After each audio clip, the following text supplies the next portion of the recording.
Looking back on a vicious dog attack 2 years later, News 13's Ashley Searles has the story of the victim that's still healing and the Asheville educator poised to use this case as an example.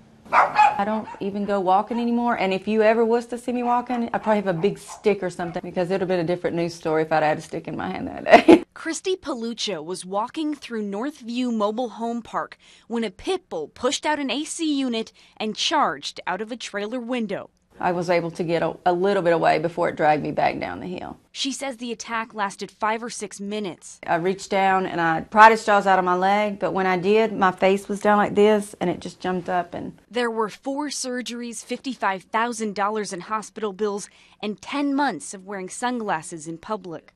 People just don't understand what it does to you. I hid myself for a year. Her lawsuit against the trailer park settled out of court this month.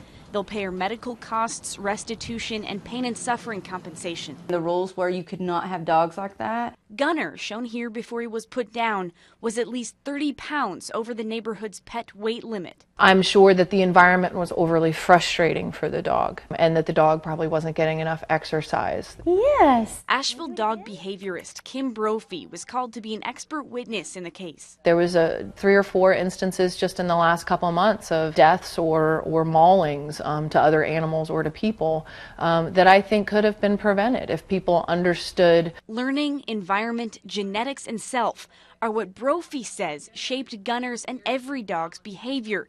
She's preparing to launch a national education campaign because this is a new way of thinking.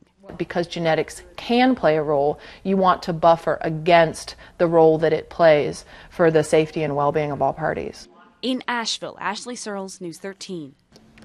And when we reached the owner of the mobile home park for a comment today, he said he's just glad the case is settled.